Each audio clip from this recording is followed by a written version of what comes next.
friends, family, people who hate my stupid face. We are gathered here today to mourn a tragic loss. One who was taken from us far too soon, yet simultaneously not soon enough. One who brought friends together and crumbled beloved companies to dust. We are here to mourn the passing of Suicide Squad Kill the Justice League. But as they say, do not mourn because it is over. Mourn because it happened in the first place. Yes, it's true. Rocksteady has officially announced that Suicide Squad Kill the Justice League will not be getting any further content updates. This fourth season of expansions, consisting of Episode 7 Control and Episode 8 Balance, is to be the final expansion that the game will ever see.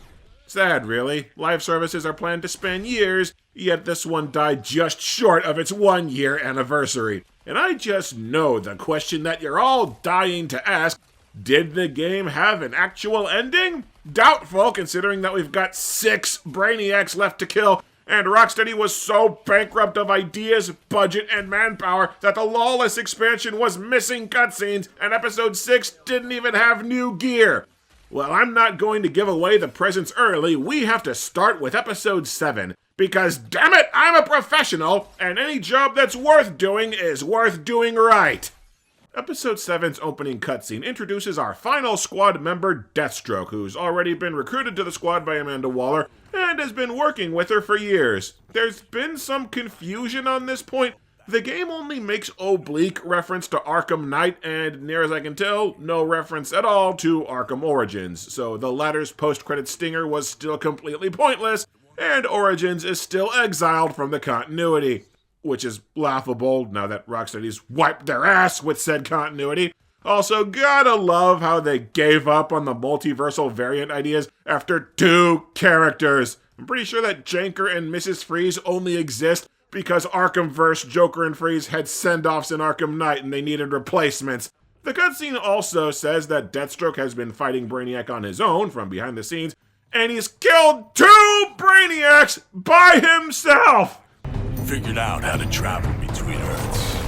Killed a few Brainiacs. I'm not joking. Rocksteady got so desperate that 2 Brainiacs just died off-screen. Starting to dread what the ending is going to look like. Also, yes, Deathstroke, a villain that Arkham Batman has soloed twice in these games, in turn soloed 2 different Brainiacs, the same Brainiacs that have conquered entire universes and took down the League with no resistance. How does any of that even begin to work? Power levels are bullshit! Like, fans have been joking for a year now that we're fighting the wussiest Brainiacs to ever exist, but seriously, the squad should not stand any remote chance against this asshole, let alone Deathstroke working on his own, let alone enough of a chance to kill him 13 times! But whatever, Deathstroke is stranded on a medieval Elseworld, and the squad has to save him. If you followed the other expansions, then you already know how this goes. To unlock Deathstroke, you fight Brainiac, only you can't fight Brainiac unless your episode rank is high enough, and to raise that episode rank, you play the incursion missions where you warp to a new map. The incursions in this expansion take place on a medieval-inspired level of castles and big green fields. The game claims that this was done as a really weak tie-in to a DC Comics event, except we theorized a more cynical explanation for the new maps. If you want me to make a guess where they stole the assets from, I'm gonna guess either Middle-earth, Shadow of War, or Hogwarts Legacy. Oh my god! I did not think of that. This environment is definitely ripped straight out of Shadow of War. Like, this looks like one of, the fortresses you have to assault for that god-awful endgame. Schnick, I think you hit the nail on the head. I think you hit the death on the stroke. I have absolutely zero proof to confirm this, but we're guessing these maps are repurposed assets from the Middle-earth games, which are also published by Warner Brothers. Why not? The Lawless expansion was entirely made of repurposed Batman Arkham maps. The art style of these medieval levels doesn't really feel like it gels with the art direction of the rest of the game, and these maps are so friggin' huge that you can tell they were not designed for the missions you run inside them. But, oh white, they threw up a few Superman banners. Now it's totally not an asset flip. Okay, time to grind away at the 6 new incursions. The first one is a mission where you fight a horde of basic enemies. Yep, just pretty expected. Next is the incursion where you fight a horde of basic enemies. Grand. Next is the incursion where you fight a horde of basic enemies. Uh-oh. Then there's an incursion where you fight a horde of basic enemies. Fifth up is an incursion where you fight a horde of basic enemies. And then there's the last incursion where you fight a horde of basic enemies. And the obligatory survival mode where you fight a horde of basic enemies! Wow. I'm honestly kind of impressed. They completely gave up. They stripped out all of the missions except for basic combat against some randomly selected enemies. No more cannons or incubators or Toyman truck missions or even those garbage satellite missions. They got so desperate to shove this out the door that there's nothing to do anymore. Well, I hope that somebody picks up that phone, because I called it! They have eliminated a mission type with literally every single expansion. At this rate, even if they finish their stupid-ass roadmap, there won't be any game left at the end of it! And of course, the loot is hot garbage. The bonuses you get for using specific villain loadouts are still so oblique as to never come into play. You still pick gear based on numbers and virtually nothing else. I found a good full-auto sniper rifle to give Deathstroke for when we unlocked him, and that's pretty much it. And I didn't even need the expansion to get a sniper rifle that works that exact same way. And yeah, we played episode 7 the night that it went live, and the expansion was a rolling shit show. Bit by bit, we'd notice our controls getting laggier, we'd shoot enemies and nothing would happen. We'd have to clear levels by just hoping that the enemies would eventually decide they'd taken damage, and it would just get worse and worse until we had a full-on server crash, which happened twice in one night. For our final glitch roundup on this pathetic albatross of a game, we present entire hordes of enemies forgetting to move! A bugged out windscreen! A brute who got stuck in a wall for so long that he ended up scaling this huge tower over the course of several minutes! Green Lantern mines that wouldn't explode when shot! My attempt to recover from a long throw resulted into myself phasing inside of a wall! The camera attempting a seizure procedure.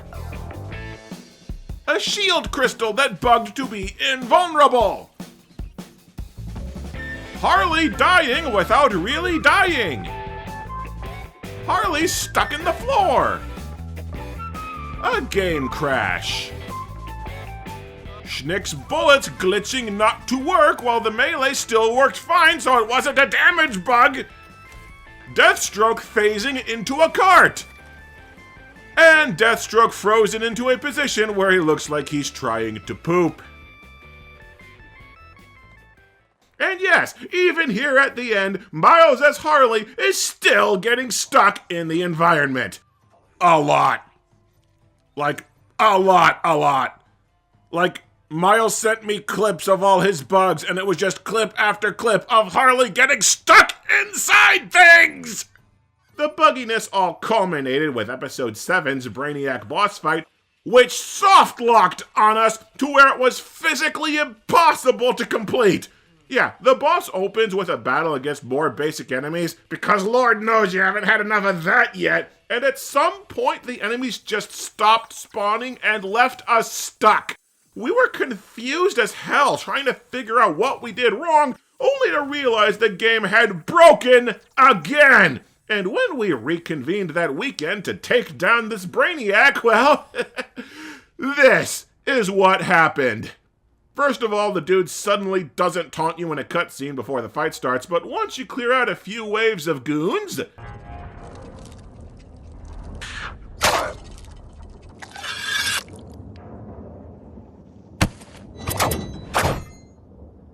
What? You listened to his speeches? Brainiac dies in a cutscene! There is no boss battle! And then, Deathstroke doesn't even get a cutscene of him joining the squad like everybody else has gotten. He's just chilling in the bullpen with everybody else out of nowhere. I cannot believe how bad this expansion was. They took out everything. No missions, no boss, missing cutscenes, and the servers were held together with scotch tape and prayers. This is the developer that brought us Batman Arkham Asylum, for fuck's sake. It is pathetic how far they've fallen. So, how does Deathstroke, our fourth and final DLC character, actually play after suffering that train wreck to acquire him? Well, that's the funny part. Deathstroke is the most brokenly overpowered character in the game by a pretty vast margin. Seriously, let's just go through a few of the items on Deathstroke's upgrade tree.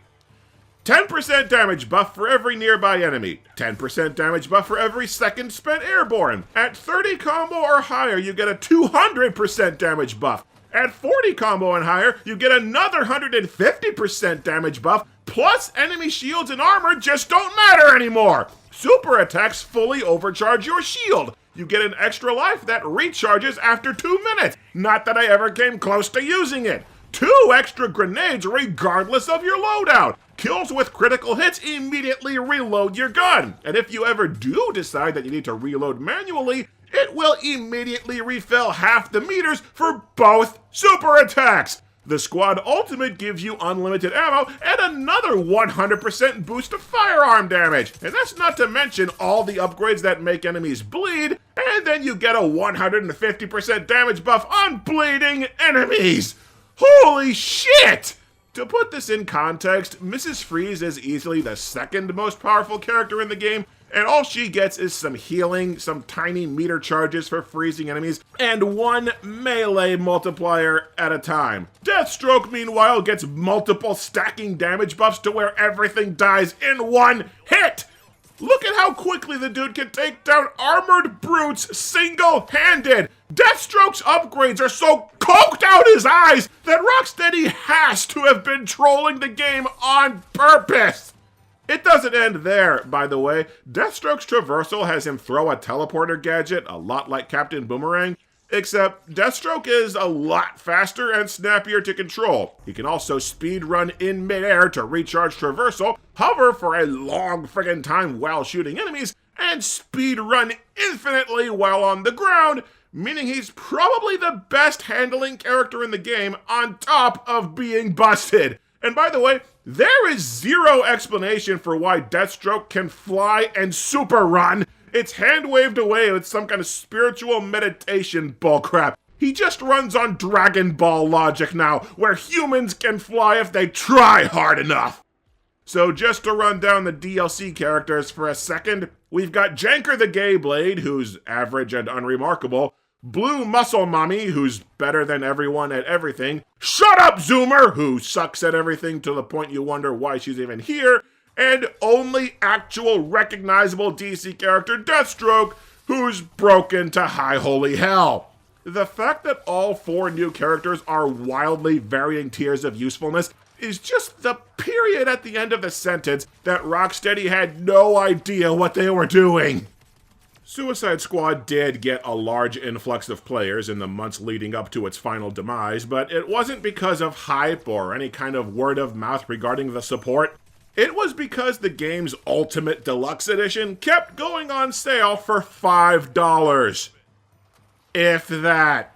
In the lead up to the game's final expansion, Kill the Justice League was added as a free title for PlayStation Plus subscribers. Warner Brothers got so desperate or so devoid of shits to give that they're literally giving the game away for free now.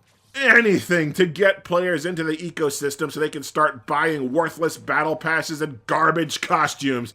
There are about 4 different packs to dress the squad as the Justice League in different ways now, because apparently cardboard costumes is a joke that never gets old.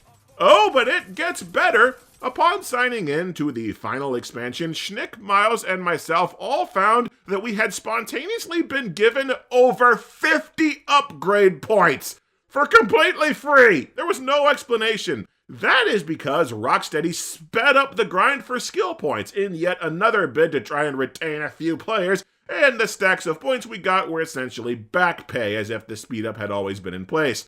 Congratulations, Rocksteady! You finally implemented a basic quality of life improvement that you should have done about 8 months ago when it might have made a difference! Yeah, desperation is definitely the name of the game, considering that Rocksteady's doing so poorly that they announced another round of layoffs during the holidays. That's just cold. And that's coming from a Mrs. Freeze main. Well, we finally reached the end of the road. It's time for the final episode of DLC, Episode 8, Balance. And yes, we all made the reference. Kind of fitting that Suicide Squad's death rattle is a reference to Thanos. Episode 8's opening cutscene hints that something else besides the squad is also fighting Brainiac. This will come up later, and it has Deathstroke pondering retirement because this version is all about self-improvement and meditation. Except this plot point is destined to go nowhere because this is the last expansion. Once again, all 6 incursions consist of nothing but fights with basic henchmen on a huge, potentially asset-flipped medieval map.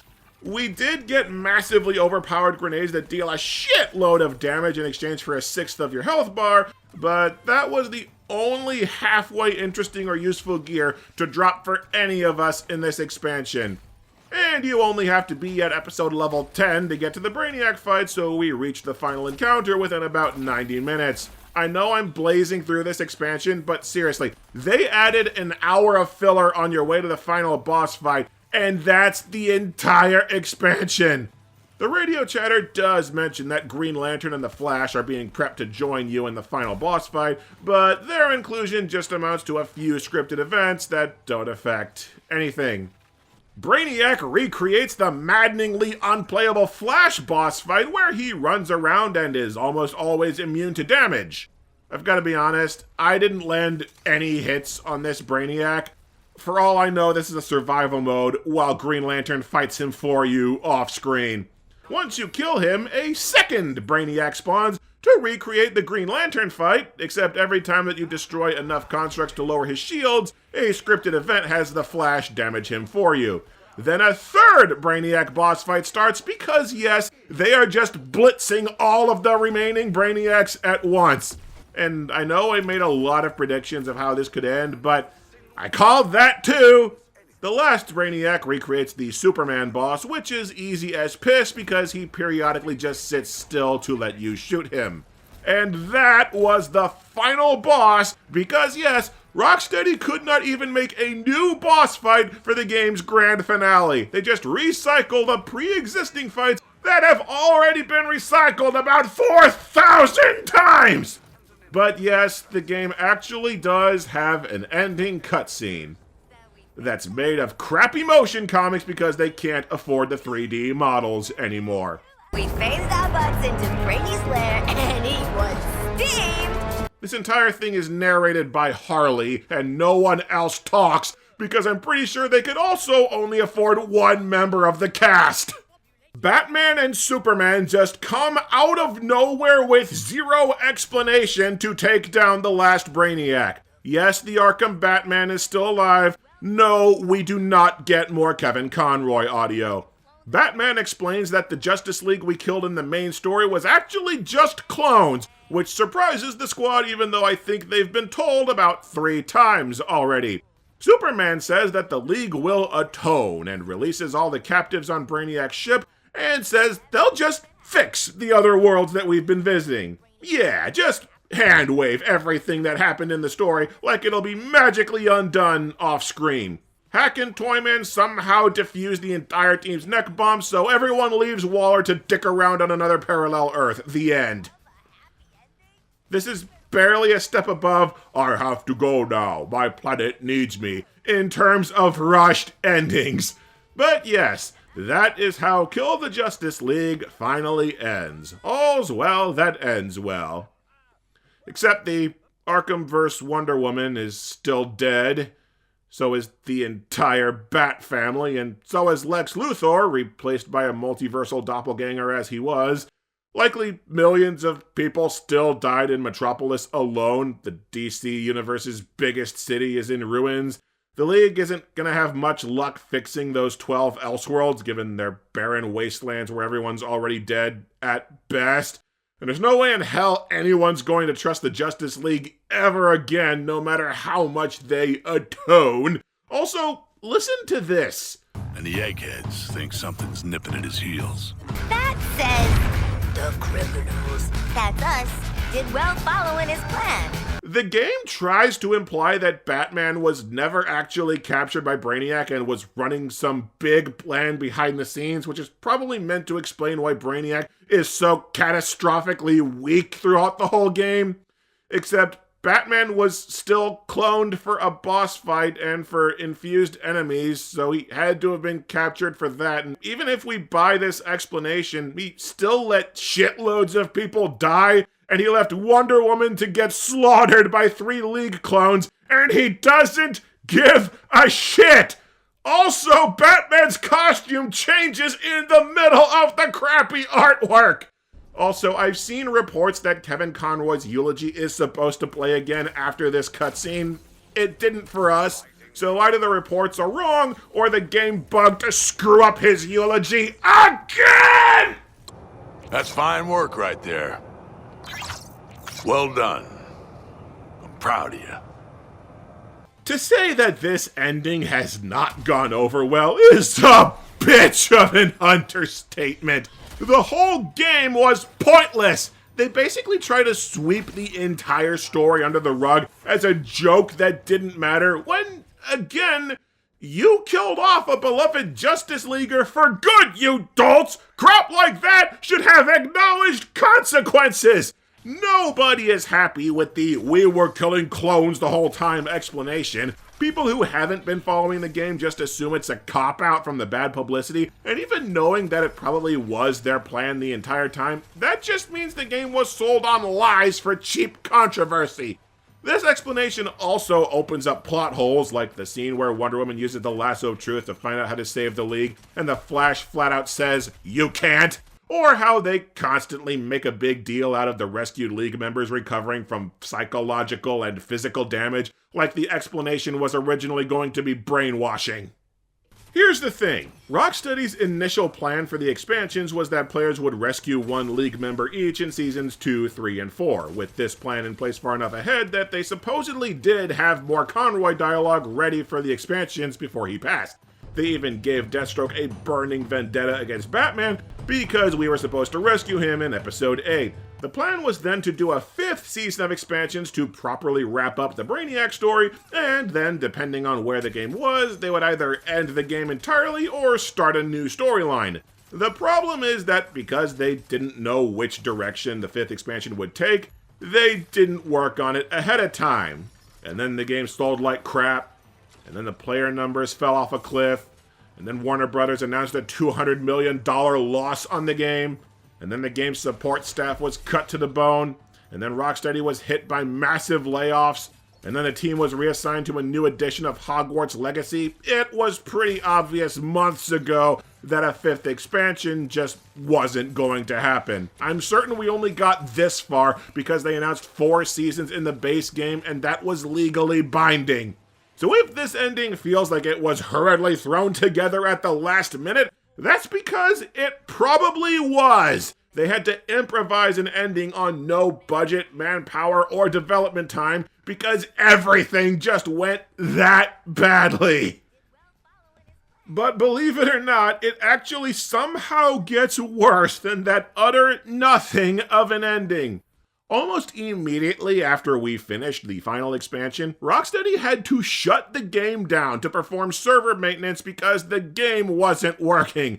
And I had Martin Luther King Day off and decided to log into Kill the Justice League to gather some footage for this video, and the servers were screwed up again! I spent over 10 minutes just trying to sign in! Not even a week out from the final expansion, the servers are already dying from lack of support! Oh, and the much vaunted offline mode that Rocksteady finally added? Yeah, you have to make an entirely separate profile if you want to play the game offline.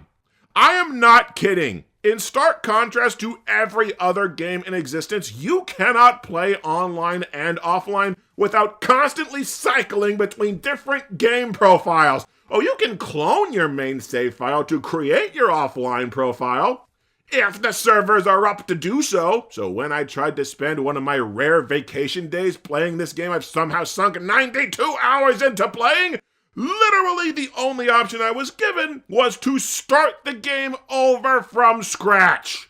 I just don't get it. Either Rocksteady was scared to death of multiplayer balance, which why would anyone care, or the devs were just so far beyond hosed that there was literally no other way for the skeleton crew to add the offline mode.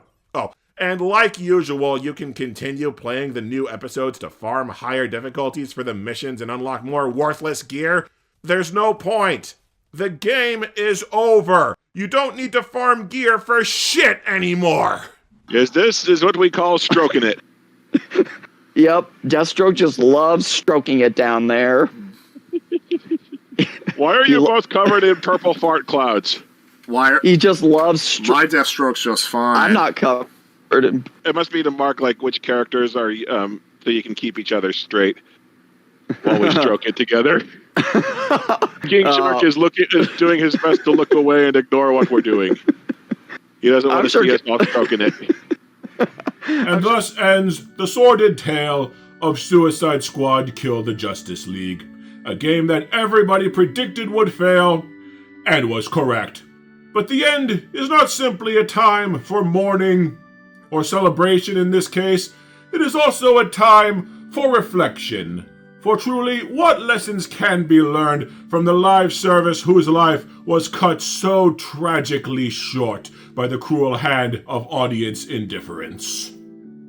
I think what ultimately killed Kill the Justice League is this game was made for nobody. Fans of the Arkham games didn't want it because some moron thought it was great marketing to act like we're ruining those games that you love with a straight face. Comic fans didn't want it because it turns out that nobody wants to murder childhood icons, and evil Superman is a genre that has been fully saturated for about the next decade! Suicide Squad fans didn't want it because, as fans will tell you, the squad is at their best when they're on dirty Black Ops missions, not when they're subbing in for the Justice League or being pushed as DC's answer to Guardians of the Galaxy. Single-player gamers didn't want it because the game was mostly padding and the story was weak and unfinished. Multiplayer gamers didn't want it because the multiplayer aspect was tacked on and pointless. Fans of hero shooters had nothing to work with because all the characters were boring and interchangeable. And fans of looter shooters or big ongoing MMO-style experiences didn't like it because, well, the game didn't have a point. The game was friggin' easy. You didn't need to keep leveling up or experimenting with builds until you were ready for a huge boss raid or whatever. Even Anthem and Avengers kind of got that right. Seriously, what was there to keep playing the game for? Farming high mastery levels to gloat on leaderboards? Cause yeah, free trip to literally everyone who works as a game developer. Leaderboards are hacked on a daily basis, and nobody gives a rat's furry ass. The only audience you could argue the game had was people who just generically like shooter games, and you lost all of those people with the Janker expansion, one of the most legendarily abysmal DLCs in video game history. Rocksteady's initial plan to sustain the game was to just add endless, pointless grind walls to where nobody but Miles, Schnick, and myself stuck around to see if anything got any better. This game was made entirely for Warner Brothers executives with charts that said that live services were infinite money generators. No actual people wanted this damn thing. And eat shit if you try to say that Warner Brothers didn't force Rocksteady to make a live service. On paper, that may be true, but when your bosses who control your entire future send multiple emissaries to your office with multiple presentations about how live services are the only things you should be making, paper is a flimsy thing that's used to wipe your ass! And how did that industry-wide live service gold rush work out? Suicide Squad died in under a year to about a $200 million deficit. Beloved developer Rocksteady has lost its founders and been decimated to a shell of itself, and Multiversus is so far down the crapper that Warner Brothers is just handing all their stuff to Fortnite for their future live service needs. And that's just one company! Sony lost supposed $400 million on Concord, a live service that lasted 2 weeks, and Concord was one of the lucky ones. These days, most live services are getting canceled before they even launch. Live service multiplayer The Last of Us, canceled. Twisted Metal live service, canceled. Spider-Man The Great Web live service, canceled. Live service God of War, canceled. Live service from the Days Gone developer, canceled before it even got a name. Live service Transformers game where I heard you can make your own custom characters, canceled! And that one stings because now I can't make my old original character Detonator. Or Burnout. Or Airlift, whose 3D printed model hasn't arrived yet. Oh, and Ubisoft, one of the biggest publishers in the industry who went all in on live services when they're not pumping out the same open world title for the 10,000th time? Ubisoft is rocketing down the shitter to where they're presently praying for a buyout. The video game industry is in free fall, and while live services aren't necessarily the reason why, they're the rabies that's going to get Old Yeller put down a lot sooner than later. But then again, 2 live service games did find some actual success last year, so I'm sure at least 1 or 2 publishers will still flush a studio down the toilet in chase of that sweet Fortnite money. All in all, I think the most fitting epitaph to Suicide Squad Kill the Justice League would be, how pissed do you think Warner Brothers is watching Marvel dominate a medium that chewed them up and spat them out again? But of course, I know I am not the only one to whom this game meant a great deal, and so there are others who would also like to say a few words at the passing of our valiant friend. The game you've created has been one of the most insanely idiotic things I have ever played. At no point in your rambling, incoherent mess of development were you even close to anything that could be considered a good experience. Every gamer is now dumber for having played it. I award you no points, and may God have mercy on your soul. Dear friends, today is the day the task force cried. And we cry not for the death of this game, that kind of goes without saying, but for the death of a dream. The dream that one day we would taste the greatness that was once Rocksteady. For it was Rocksteady who made us the happy souls we are today. How we bore witness to the surprise hit that was Arkham Asylum, the perfection that was Arkham City, and the flawed but still respectfully grand finale that was Arkham Knight. For years, we desired a taste of what Rocksteady would do next, be it a Superman game, or even just some kind of revisit to the Arkhamverse. But those dreams were dashed by the weaselly model known as the live service. The cowardly, insignificant gonif that probably got lucky with the likes of Fortnite and Apex Legends. The mound of diseased hyena filth that's not fit to lick the dirt from our spots! But I digress. The time for sorrow has passed. It's time to look to a future filled with smiles. And we'll be smiling again just as soon as we take that game there and dump it into that trash can there and dump it into that dumpster there!